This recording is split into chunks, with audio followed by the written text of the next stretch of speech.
G'day punters, welcome to Victims of the Punt. We're doing the Kembla Grange review. We had the three Group 3 races there over the weekend, but obviously some of the nicer horses resumed as well. Pleasure to welcome as always Mark Shean, Rob Scurry and Mark Rhoden here to join me. Mark Shean, I'll start with yourself. How did you see the day overall there on Saturday? Yeah, track played a bit better than I thought. I think Mark mentioned in the preview that he thought that might be the case. I thought it might be a bit better off the rail, but I thought the track held up pretty well. Maybe the last couple of races right on the fence was a little bit iffy, but again, we had a track reading which is a little bit off. I think it was closer to a 5 or a 6 rather than a 7 to start with, more like a 5 in my opinion. Okay. Rob Scurry, how did you find the day at Kembla Grange? I guess this is a new normal, so the second Saturday meeting we've had so far? Yeah. Look, I found it hard to get a sort of read on the track early. Yep. I had a pretty low spend day and kind of saved all my sort of bullets for King Shear in the last, which was a bit torturous. Look, it's good to see some good horses coming back. Maybe a few, bubbles burst, slipper curse continues. Well, indeed. And Mark Rhoden, overall, we're getting to that stage now where we've got some Kembla Grange figures coming into the spring. Have you thought about how that might impact things going forward? No, I mean, it's a good, big, spacious, fair track. It's not like they're racing at Wyong every second Saturday. That'd be hard to line up at Randwick, but... No, not in and of itself. On the day I was concerned it was quite maybe even an inside bias, but just looking at it this morning, I think it was probably tempo dependent more than anything. And as Mark said earlier, I think by the last two races, the fence was probably not the place to be. Yep. I think at least for the first 8, the track was probably close to fair, and tempo came into it. Okay. Well, we will have a look at the races we previewed. So that's races 5 through 10. We'll start with race 5, which was the Ming Dynasty fast tempo race here. They've gone 3.7 lengths fast for the class to the 600. And Coastwatch has knocked off the leader, who was military expert on this occasion. Rob Scurry, I'll start with yourself. We're talking 3-year-olds here. Yeah, look, this is Arnequer. I followed from its last start. Probably a slug, or maybe it just needs 2,000 metres. Look, the winner had form. It seemed very backable priced there at the end. So I'm sort of half kicking myself, especially as I backed it last start when it couldn't quite go past one of my old boyfriends in Tiger of Malay. So missed opportunity for me. I'm not sure if this is form. I'm interested in what the other guys think. Okay, Mark Shean, what are you thinking here? Oh, I think they're a decent group. I thought Military Expert was very brave here. He got tacked in front by Yulong Turbo. He's now had 4 runs, I think, 3 on pace, and the one that he won, he sat off the speed. It looked like there was no speed on paper here, but he was driven mad in front, and that just put it on for Coastwatch at the finish. So I think Military Expert, if he's got another run in him, if he can find some cover in the race... I thought he was very brave there. Coastwatch just got the right run. I was a bit the same as Rob. I was on it last start and switched and back Military Expert, so I'm going well. And Mark Rhoden, there it is again, that combination. Yeah, well, I found it and didn't back it, so I'm going as well as the Perrier. So I was torturing myself about the track at this stage, and even if I was right, I should have backed this because it drew barrier 1. But I don't know how I talked myself out of this. I think they're okay. We're not talking Guinea's golden rose horses here, but they're okay. Yeah, Coastwatch just got the golden switch to McDonald, and he gave it the absolute peach and got the job done. I don't know where you're going to get something out of Arnequer, Rob, to be honest with you. I'm not sure he's much good, but they're okay. They're not great, not terrible. Yep. He might be a spring champion horse, so like he's grinding away at the one pace there. I think he'll be better over he gets over more ground, but I'm not sure he's top echelon. Well, let's have a look at race 6 then. The San Domenico Stakes over 1,100 metres. Very slow tempo, 8.4 lengths slow to the 600. And, Indy Congo's knocked off Paleli and Captivant. Obviously, Stay Inside's finished 5th of 6th. Rob Scurry, any thoughts here with the 3-year-olds in the San Domenico? Little professionals got it done. Probably had it run to suit and showed a bit of grit to fight him off. I found him that day when he got called the winner by Hong Kong Darren. So yeah, I'm a bit yeah. Look, I've kind of backed the drift here. I'm back to stay inside every start of his career. So he got to $354. I don't know what I was thinking. I just couldn't back Palele at the price he was. Look, he maybe he hasn't grown. He doesn't look that big. Stay inside. He paraded well for him, I thought. In this 4 seconds I got. Look, I think what do we do with these? I don't think the winner's. I think he's professional. I don't think he's a world beater. Okay, Mark Shean, what are you doing with this race? Yeah, well, the question mark does hang over stay inside, but the tempo of the race was certainly against him here after. Mautai jumped a little bit slowly in the Congo, just landed in front, and they've hit the turn after 180 metres, and he just slowed them down to a walk. He would have had to have been pretty good to win stay inside, but I just thought his last 100 metres was probably just a little bit lacking. Thought Captivant might be the one to follow here. He's the horse, even though he won his first start at 1,000 metres. I think he showed through that campaign that it was much better once he hit that 1,1600 metre mark. So I think considering the pace of the race, even though he got a good run behind the leader, to finish that close up over 1,100 metres was a pretty good effort. Yep. I'd want to see stay inside again, probably just a pass mark at best. Okay, Mark Rhoden, what are you thinking? Yeah, stay inside's a funny one. Because of the very slow pace, I'd be inclined to forgive him. I do agree. I mean, Paul Lely was sort of only a length or so in front of him and ran away from him in that last 100. So there's certainly danger signs. And as we well know, he wouldn't be the first slipper winner to never win another race by any means. And, once they're gone, they're probably gone. But I just think, in his first prep, just ratings-wise, even though he won on debut, he did take a step forward, second up. Maybe we give him one more chance under a different setup. I don't know. But, he's the jury's well and truly out with him. Look, I still think Paul Lilly's the best horse in the race with the right setup. When he won first up, he was brilliant, but that was on a very firm track in a very fast pace, and neither of those factors applied on Saturday, and he wasn't quite able to get it done. In the Congo, had everything fall into place for it. I think, like in a fast pace on a dry track, Paul Lilly would kill him again. But we're just going to have to wait and see how the 3-year-old races actually shape up pre-race in the coming weeks and months. But and I agree with Captivant. That was a very good run, and he's going to be better over further. But nothing I saw here would lead me to believe that Port Lely still wasn't the best of this group so far. Okay. All right, let's have a look at the Premier's Cup over 2,000 metres. Very fast tempo here. 7.2 lengths fast for the class, 2 to 600, and Harpo Marx has knocked off Spirit Ridge. Third was Inverloch. Rob Scurry, any interest for yourself in these middle to staying distance types? I sort of outsmarted myself here. I kind of mapped that your old boyfriend Inverloch. I thought he was pretty brave. I've been on Harpo Marx the last 2 starts, so it was I was kicking myself. But yeah, I didn't expect Huey to go out like he did. Was that a change of tactics? It looks stinky when you got 2 colours doing the same colours doing that sort of thing. Anyway, I probably the best horse won. I don't like 2,400 back to 2,000, but he got it made to water, and he's a good horse going well. He's a good horse for a Sydney stayer. Spirit Ridge is that, and honest. He's a good Sydney stayer, about as good as we get. But yeah. Opportunity miss for me. Okay. Mark Shean, are you taking anything out of the Premier's Cup? Oh, well, I think Spirit Ridge was pretty brave. They went along pretty fast, and he was up there closest to the lead in third spot facing the breeze. Harpo Marx had that race fitness on his side, looked to parade well. He dappled up, so just got a good run through the field. A bit of cut out of the track suited him, but I think Spirit Ridge certainly the one to follow. But a few plotters and a few horses out of form behind him, I think, so not a lot of depth to the race. Yeah, Mark Rhoden, can you follow any of these horses, do you think, next start? I think Spirit Ridge is in for a good prep. He was off a break and giving most horses weight here. He's the one that could be competitive in better races. I think, he's come back in great order.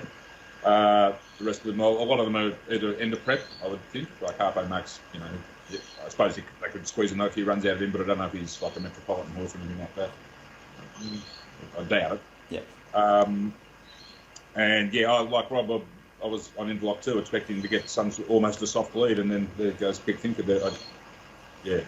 Nothing said about it in the steward's report either. But Quick Thinker actually fought on well. The weather seems to be improving in Sydney at the moment, but if they get another heavy 10 or something, he'll be competitive again, I suppose. But it's the one for me, yes. Okay. Race 8 on the program was a benchmark 88 over 1,200 metres. Even tempo here, 1.6 lengths fast for the class to the 600.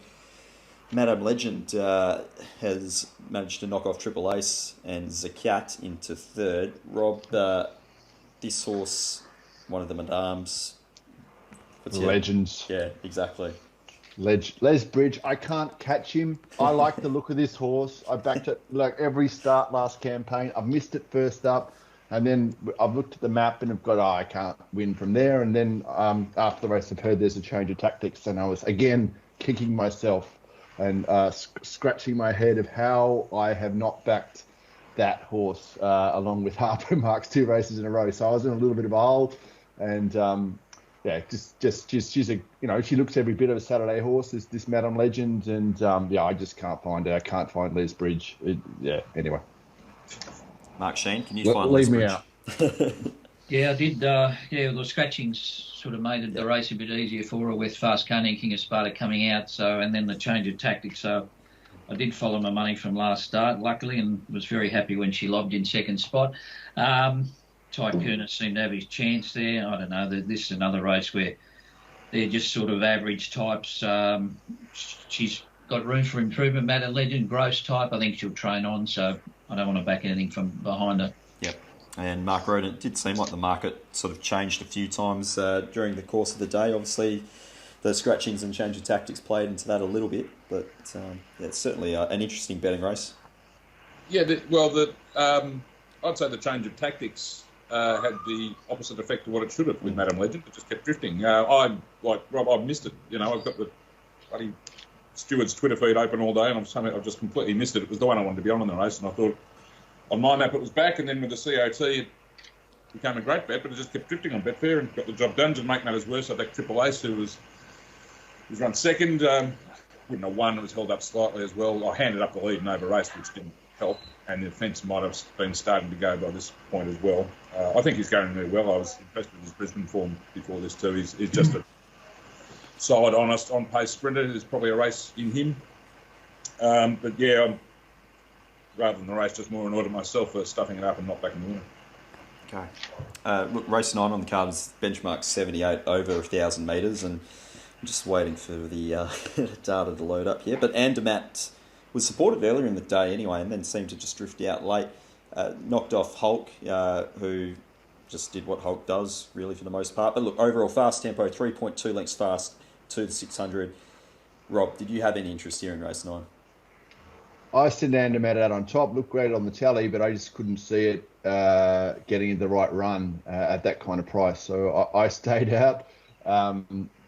I think I found a little bit of Hulk in the run, but he's run well, and he'll probably go around again and run well again. So you can't malign him too much. I know Mark Shean was a wrap for Andermatt on the preview show, and well done, Mark. Yep, I hope you followed it. Yeah, well, I think the geldings made this horse. He was a two-handler in the yard and a prancer, and he was doing none of that on Saturday. And I've got him rating about 4 or 5 kilos above his first up win last time in. So, admittedly, he's good fresh, and he likes Kembla and he likes the shorter trips, but he might have gone to a new level this time in. Yep. Mark Rhoden, are you possibly following anything out of this event? Only the winner, I'd suggest. Yeah, Hulk, I mean, I had to save on him. Yeah. He's run super. He's run really well again, to be honest. Yes. But I agree, it's a new peak on my stuff for Andermatt. The gelding looks to have done the trick. Panned out pretty well for him, as it turned out. The map the way we were thinking, Rob, we were still thinking maybe it was inside, but in retrospect, that wasn't the case. He was probably right spot, but he's done the job.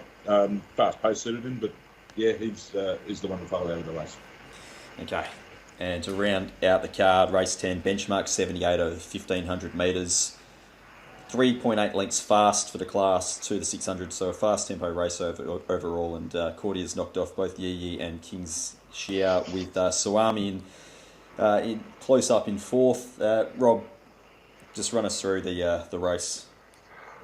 Look, I was sort of never comfortable on King Shear. In my head, I thought he was the best horse in the race. He kind of got a little bit too far back, I thought, and my hopes were raised for about a second and a half, and maybe he's not as good as I thought he was. I just watched the replay just to torture myself, and look, Kordia's gone 3 wide the trip and nailed him. Yi seemed to had every single possible chance. Looked like it was in the exact right spot and looked the winner. It was a bit of a torturous race for mailbag customers with me on King Shear and Mark on Yi. Mark, Shean, are you making any excuses for the beaten Brigadier? No, I thought, King Shear might have just got shuffled back. I thought looking at the side on that he got held up, but looking at the head on, I think he was out in plenty of time. So the only thing I could find in his favour is I think he will be better on a bone-dry track, but he could be a thinker too. I'm not really sure. So am I. Very brave there up on the fence. I had a peanut on the winner just because I thought he got the silly price, and I missed it when I got back out again. So, but I was on Yi for a much better result, unfortunately. But anyway, saved the day somewhat, Kordia. But you can't bag him. He was 3 wide in the run all the way, as Rob said, and got pushed wide on the turn, and he was able to run them down. So decent run from him. So lunch finished, but I think that form will stand up through the next couple of weeks in these restricted races. Yeah. Mark Rhoden, what are you doing with these beaten runners next start? Are you giving them any sort of possible for you? Look, So Am I think was fantastic. Race for it for sure. King's Air, I was a bit the same. I thought originally it was held up, but replay said no, had chance. And also the thing that worried me was he didn't really run on through the line either. He dropped off sort of first and quickest of everything that was hit. That 6 of them that hit the line together. But I think dry tracks him. That he was a lot better first up on dry ground. So there's might be an excuse for him. Now, I was on, market with us and everything, home for all money at the 400, I thought, and just didn't let down. The only possible excuse I could make, or not excuse, thing to look for going forward is that maybe it wants further. Yeah. But they did try it out to 1900 last prep, so they must think it can get a trip. It certainly wasn't push button acceleration I was expecting there might be on Saturday, so maybe he's just a bit of a grinder and wants further, but on face value a little disappointing. All on as the winner. I marked about $14 myself. I could have had something on it, but too clever to do that. I bet Kiss the Bride at 50s. It's been beaten my length. He has. I said he'd take a step forward second up. He has, but he's probably a bit high in the handicaps to win too many more races. Kiss the Bride, I will say. There was surprising so much money for too much to bear here. Look, I thought he was about an $8 or $9 chance and had a chance at those odds, but to be coming to 480 against, Yi's won a race in the city impressively. King's Air won in the city. So Am I won 4 straight, and he got into about $4.80. And the horse he beat last start was lapped at Goulburn earlier in the day, so it was a bit of a head scratcher. I agree with all of that. Someone showed me the stable, the sort of generic email that comes from the stable of the owners, and they said it was their top pick over Yi, which I was staggered by personally, but I don't know how much that had to do with it. But I was the same. I thought he was visually impressive in his, I think, Newcastle win, but he beat Walkers, absolute Walkers. And it's turned out it's ended up in the wrong spot as well. That said, I think they were aiming too high. He's a big, strong bugger. Looks like a Scopy type. Too much He's to only bear. had a few starts. I'm not damning him for all time yet, but I just think they're aiming a bit high this stage. Lizzie sent him out on top too. It does affect things a little bit. Yeah, maybe. Yeah. All right, that brings us to the end. I'll get a couple of horses to follow out of this Kembla Grange meeting from you all. Mark, Shean, I'll start with yourself. Okay, well, Senior Near in race 3 was very impressive there. She'd had a long campaign last time in, a very quiet trial at Deegan, and maybe she bumped into a bad team there, but she did run good sectionals, so I think she's on the up. Spirit Ridge was good. I think Andermatt, if you can trust that first up run and the rating spike for him, that was certainly a very good effort from him. So I think that's all I've got for Saturday. And Captive on also quite good in race 6, so 4 to follow. Okay, Mark Rhoden for yourself. Yep, double down on Senora Nera. I backed Sentimental, yeah. J Mac on, box seat, got the run at the right time, hit the front, and panned out exactly as the race I thought the race would, until Senora Nera's just put up the spinnaker and blown them away. On by 3.5 lengths, fastest last 200 on the whole card, and she smashed through the line too. On that, she's a group horse. Yep. In my opinion, she is a group horse. If that wasn't a complete outlier flash in the pan, if that's her, she's a group horse. Spirit Ridge is going to have a good campaign in the staying races, and another stay. He might be a hurdler. He might need 4,000. I thought Man Cain just kept coming in the other 2,000 metre race, but he lacks a bit of class. But it looks like he will stay forever. Yep. I looked up his runs in England. He did look very one-paced over there, which was surprising the way he went at Flemington, but he looked a lot more down on Saturday, didn't he? He did. Maybe Warrnambool for him or something. I don't know. Long way off now. Rob, for yourself, are you following anything coming out of this meeting? Maybe Captive on it. I thought his trial, he looked pretty sluggish, and he's come out and run pretty well here. He's always been a nice type, and yeah, he maybe he's the one for the spring champion, or yeah. So, but I'm still waiting to see what Animo. Yep. He's the 3-year-old I want to see, and he's the one who maybe could win everything as a 3-year-old. Breeding suggests that. And yeah, Godolphin, they seem to be going really well as well at the moment. You know, Yep. They're going terrible, but their horses are now, the good ones are coming back, and they seem to be winning. Okay. We'll have a quick look at the week ahead. We've got Hawkesbury on Tuesday, Kensington on Wednesday, Wyong Cup on Friday, and then Newcastle and Randwick on Saturday, with the Chelmsford, the Tramsway, the Furious 3 Group 2s there on the card. Mark, Shean? Yeah, the Chelmsford always a very good race. I think we have some rain predicted on Saturday itself. Nothing until then, so we'll see what eventuates. They tip more losers than I do, so we'll see what happens. Indeed, and busy week ahead for yourself, Mark Rhoden. Yeah, starting Hawkesbury tomorrow. What are we? Kenzo again. Great on Wednesday. Yeah, Wyong Cup should be interesting on Friday. And Rob, time of year, you're obviously just getting yourself just slowly wound up for what's about to happen over the next probably 3-4 weeks, I imagine. Yeah, I just can't be there. Got my shot booked, so if they need to, if I need to do that to get in, that's what I'm going to do. Got to see these horses. Exactly right. Whatever it takes, I'm sure. All right, guys. Thanks for joining me as always. We'll catch up on Friday morning for the preview with the 2 marks. But until then, go well. Get the Platinum Pack and bet with us every single day.